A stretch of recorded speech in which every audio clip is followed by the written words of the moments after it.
এগুলা কি রান্না নাকি রসিকতা বাপু? সুতা দিয়ে পেঁচিয়ে পেঁচিয়ে এটা আবার কেমন রান্না?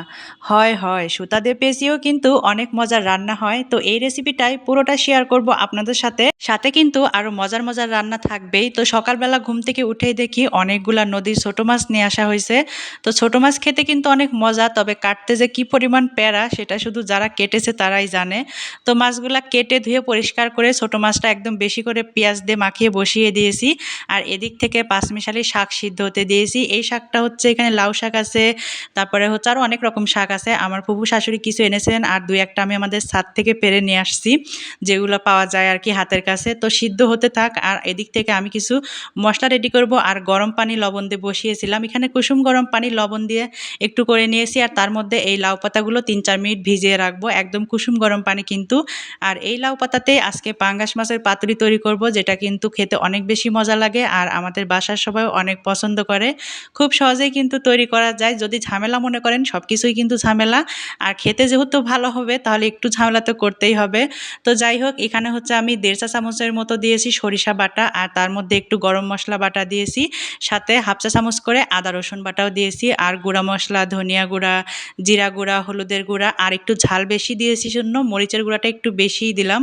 আর ভাজা জিরার গুঁড়া, লবণ, আর একটু পেঁয়াজ কুচি। পেঁয়াজ কুচির পরিমাণটা একটু বেশিই দিলাম। আর এখন দেবো হচ্ছে সরিষার তেল। এই রান্নাটা কিন্তু সরিষার তেলে করলে অনেক বেশি মজা হয়। তো এবার হাত দিয়ে ভালোভাবে মশলাগুলো সব একসাথে মাখিয়ে নেব।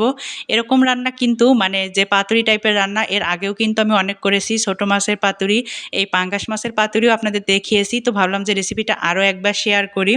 তো ভালোভাবে মানে মশলাগুলো মাখানোর পরে মাছগুলা দিয়ে দিচ্ছি। আর পাতুরিতে কিন্তু এরকম যে মানে গাদার পিসগুলো থাকে এগুলা দিয়ে ভালো হয়, এই যে তেল তেলে টাইপের এগুলা মানে অ্যাভয়েড করাই ভালো। তবে আমার কাছে যা ছিল তাই দিয়ে করতেছি, তেলের পিসও 2 পিস ছিল তাই জন্য দিয়ে দিলাম।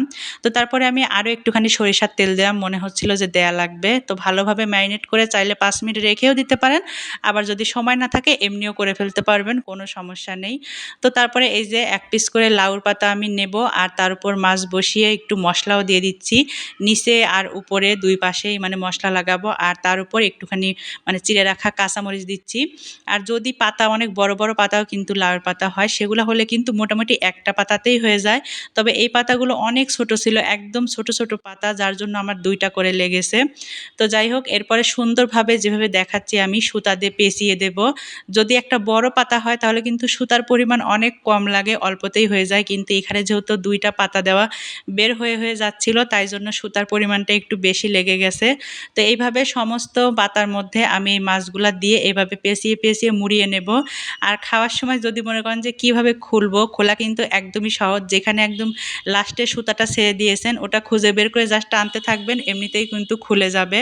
আর আমার বাসায় যখন খেতে বসা হয় আমি কিন্তু বেশিরভাগ সময় মানে আমার হাজবেন্ডের তা কিংবা আমার শ্বশুরের মানে খাবার সময় যে মাছের পিসটা থাকে সেগুলো দেখা যায় যে আমি এই সুতাটা ছাড়িয়ে দেই, না হলে আর খেতে পারে না। মানে বেচারারা পছন্দ করে কিন্তু এই সুতা ছাড়াতে পারে না। তো যাই হোক, সবগুলো কিন্তু একদম রেডি হয়ে গেছে। আর লাস্টের একটা ছিল যেটাতে মানে পাতা একটা শর্ট পড়ে যায়, যার জন্য এক পাশ খালি রাখতে হয়েছিল আমাকে, যেহেতু আমাদের এখানে সচরাচর আমি লাউ পাতাগুলো সেরকম পাই না। তো এরপর আমি সামান্য একটু দিয়ে দিলাম হচ্ছে সয়াবিন তেল, চাইলে সরিষার তেলও দিতে পারেন। তো তারপরে যে মাছের তেলটা ছিল সেটা দিয়ে দিলাম, তাতে কিন্তু অনেকটা তেল বের হবে। আমি মাছের তেলটা দিলাম যাতে টেস্টটা আরও অনেক বেশি ভালো আসে, কারণ মাছের তেলগুলোতে কিন্তু সুন্দর একটা সেন্ট বের হয়, অনেক সুন্দর ঘ্রাণ, আর সাথে কিন্তু টেস্টটাও ভালো হয়। তো তারপর তেলটা গরম হলে চুলার আঁচটা একদম লোতে রেখে সবগুলো পাতুরি আমি দিয়ে দেব, আর তারপরে ঢাকনা দিয়ে একদম 5-6 মিনিটের জন্য লো হিটে দিয়ে দেব। এরপরে কিন্তু এই মানে লাউ পাতা আর মাছ 2টা থেকেই কিন্তু সামান্য পানি বের হবে, তাতেই কিন্তু লাউ পাতা মাছ 2টাই সিদ্ধ হয়ে যাবে। আর তেল বের হয়েছে কিন্তু, কারণ পাঙ্গাস মাছে কিন্তু প্রচুর তেল থাকে। তো আমি দেখা যাবে যে 5-6 মিনিট পরে যে উল্টে দিচ্ছি, আবারও তারপর ঢেকে দেবো, 2-3 মিনিট পর আবারও উল্টে দেবো। এভাবে 3-4 বার কিন্তু হালকা করে উল্টে দিলেই আমার এই রেসিপিটা একদম হয়ে যাবে। খেতে কিন্তু অনেক মজা লাগে বানানো, মানে দেখা যাচ্ছে অনেক ডিফিকাল্ট, আসলে কিন্তু ডিফিকাল্ট না। একবার ট্রাই করে দেখতে পারেন কেমন হয়। গরম ভাতের সাথে কিন্তু বেশ ভালোই লাগে। আর বিশেষ করে যারা যারা পাঙ্গাস মাছ পছন্দ করে তাদের কিন্তু এই রেসিপিটা আরও অনেক বেশি ভালো লাগবে। আমার কিন্তু অনেক বেশি ভালো লাগে, আমার হাজব্যান্ডও পছন্দ করে, কারণ আমাদের দুইজনেরই পাঙ্গাস মাছ অনেক বেশি পছন্দ। তো আমি কিন্তু ২-৩ বার এভাবে উল্টে পাল্টে করে নিয়েছি এই পুরো মাছের মানে প্রসেসটা। তো এরপরে কিন্তু ঢেকে রেখে দেবো, গরম গরম ভাতের সাথে পরে খাওয়া যাবে। আর এই যে শাক ভাজিটাও কিন্তু হয়ে গেছে, সাথে ছোট মাছের তরকারিটাও আমি নামিয়ে নিয়েছি। তো এটাই ছিল আজকের মোটামুটি ৩টা পদ। তো কেমন লাগলো আজকের রান্নাবান্না অবশ্যই কিন্তু কমেন্ট করে জানাবেন। ধন্যবাদ সবাইকে।